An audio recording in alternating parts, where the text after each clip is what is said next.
everyone. After filming my last video about Henry VII and his terrible regime full of repression and spying and making his entire nobility's lives miserable and making everybody always constantly on edge and living and forcing people to live under that repression, I wanted to talk a little bit about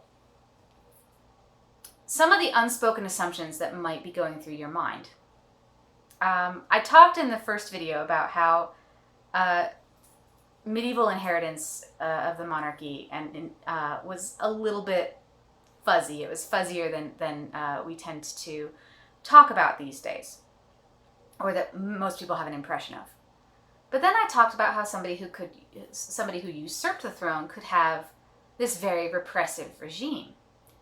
And I want to talk a little bit about the idea of the true heir and fantasy's monarchy problem. So it's not exactly a hot take to say that fantasy has a lot of monarchies in it, and that this might say some interesting things about the politics of fantasy as a genre that is very firmly rooted in a sort of view of the past. And this is true also of urban fantasy. You know, urban fantasy does not get to lay unexamined here, but especially in secondary world fantasy, where you have kings and queens and princes and monarchs and nobles running around,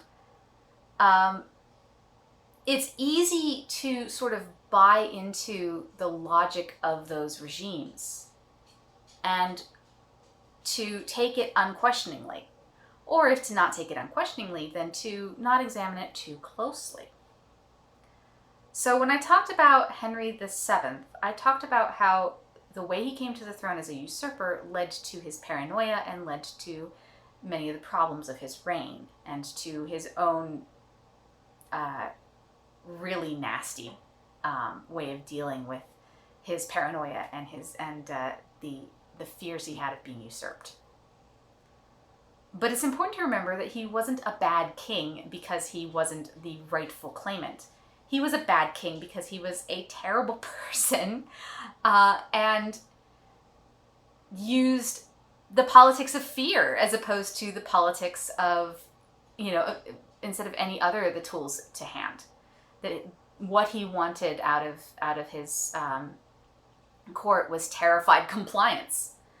And so that wasn't because he was a usurper. That was because of who Henry VII was. And it wasn't something that would have been better if Henry VII had come to the throne as the rightful heir to the throne. Mira has just come into the room. She has just walked through the door. So, and she's going to go into my closet to cuddle.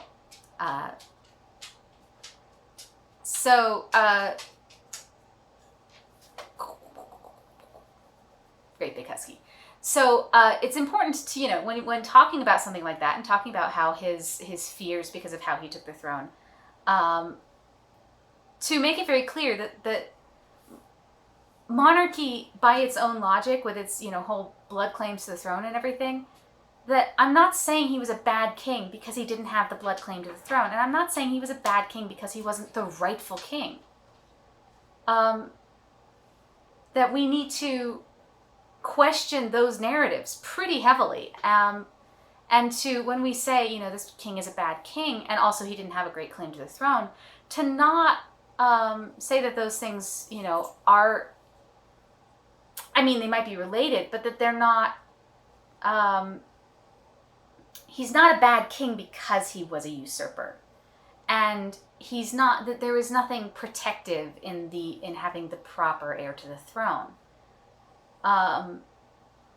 That maybe we should consider how we are buying into the logic of monarchy when we tell these narratives. To use an example from my own work, because after all, this is a video for writers about, how we deal with monarchy in written works.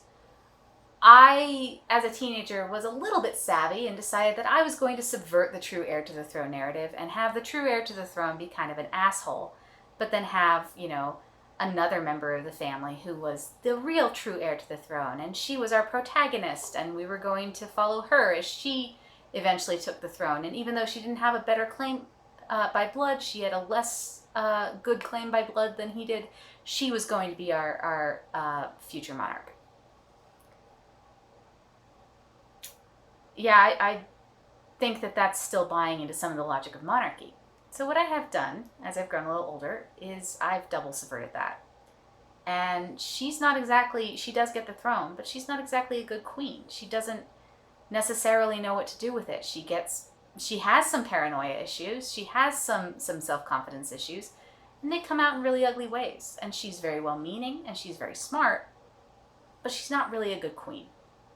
And the next books in the series, the next 2 books, are about how her reign falls apart and how her country falls apart because she's not a very good queen. And because a absolute monarchy in which, the people have no real ability to check or question their monarchs and have no way to have a say in their government or try to push for their own rights, is not going to be a good regime, whether or not the person at the top is a good queen or even a competent ruler. That is, obviously things can be much worse if they are cruel or incompetent. But even in a competent regime, even in a regime that is both well-meaning and competent and where everybody is doing their very best, monarchy is still not a good government form. It's the most common government form throughout human history. It might even be in some ways natural for humans in large groups to develop monarchies. But that doesn't necessarily mean it's a good form of government. And as fantasy writers, as science fiction writers, we need to heavily question the tropes and the baked-in ideas of those tropes that we pull from folklore, from other fantasy, and think very hard about how we want to include them, if we want to include them at all. And sometimes the conclusion we're going to draw is, yes, I want to use this trope. This trope does something for this story that I want. And that is okay. But we also need to think about the sort of political, this political background noise of our stories. And sometimes that political background noise is as fundamental as, how do I portray things like monarchy? Do I buy into the logic of monarchy when I create this story? And that's something that a lot of fantasy does, whether it talks about it or not. And interestingly enough, some of the early subversions of this were in Tolkien. As ever, Tolkien tends to be a bit more complex than his followers in the genre would give him credit for or would engage in themselves. You did have bad kings, and you did have bad kings who had full blood rights to the throne. But he still, had the rightful heir to the throne who made things better. So that is something that is deeply baked into the fantasy genre and is baked into its antecedents in the form of folklore and mythology and epic poetry. And it's something that you want to keep in mind as you build a world and as you build a story. And if you're going to have monarchy, are you going to buy into the logic of monarchy as you write your story? Are you going to be buying into the logic of any government system that you write into your world? Anyway, my name is Anna Fisher.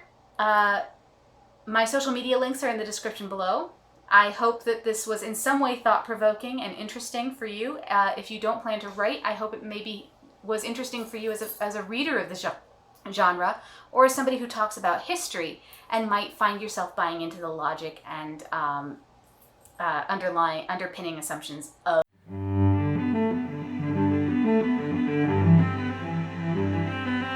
Sorry, my camera cut out. What is it today and my camera cutting out? My name is Anna Fisher.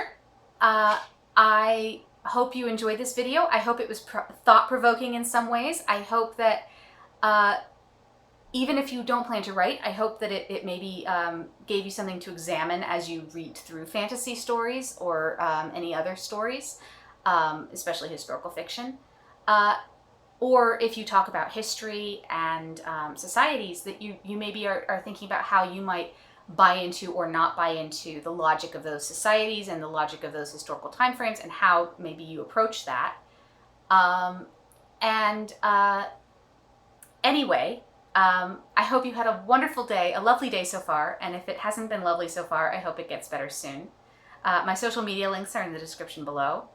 If you enjoyed this video, please consider liking this video or leaving it a comment. And if you really enjoyed this video, perhaps consider subscribing to my channel and clicking that little notification bell so that YouTube tells you when I've next uploaded a video. Bye-bye for now, and I hope to see you in the next video.